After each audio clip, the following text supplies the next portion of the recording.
অহা 9, 10 আৰু 11 ফেব্ৰুৱাৰী তাৰিখে হ'ব লগা শ্ৰীমন্ত শংকৰদেৱ অধিৱেশনত আজি নামঘৰত উন্মোচন হৈছে ৰঙিয়া মৰাণজনাৰ হাতীখোলা পথাৰত। আহকচোন ইয়াৰ সামগ্ৰিক পৰিৱেশ দেখুৱাবলৈ মই চেষ্টা কৰিম।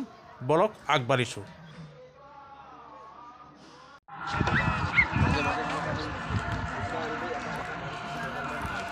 পৰিৱেশত এয়া ভোগঘৰ আপোনালোকে দেখিবলৈ পাব।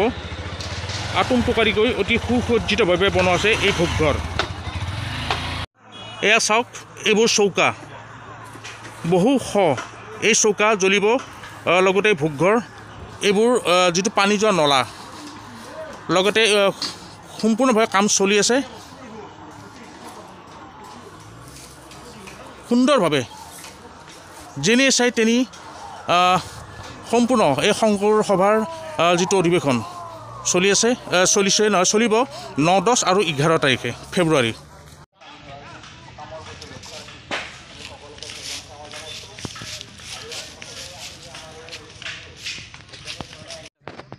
এই শংকৰদেৱ অধিৱেশনৰ পথাৰত দীপু, বাবু, মাগুৰ আৰু বিমলে বগৰী চকলিয়াই খুন্দিয়াই খোৱাৰ এটা স্মৃতি ৰাখি থলোঁ।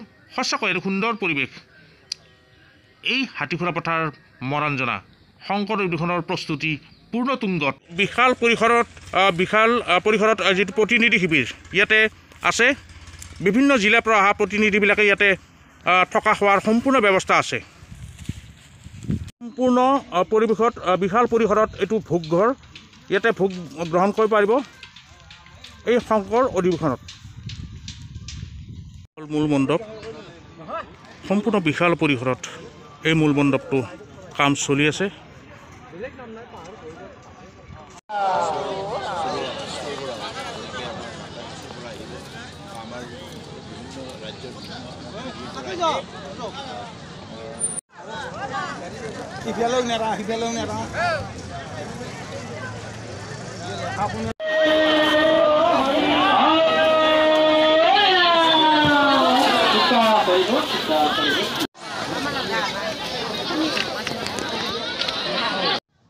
তো বন্ধুসকল, আহিব ফেব্ৰুৱাৰী 9, 10, 11 তাৰিখে শ্ৰীমন্ত শংকৰদেৱ অধিৱেশন ৰঙিয়াৰ নিকটৱৰ্তী মৰাণজনা হাতীখোলা পথাৰ। তেতিয়া বন্ধুসকল, ভিডিঅ'টো বেছি দীঘল কৰোঁ, আজিলৈ এৰিছোঁ। পুনৰ নতুন ভিডিঅ' পাম। আজিলৈ এৰিছোঁ। ধন্যবাদ।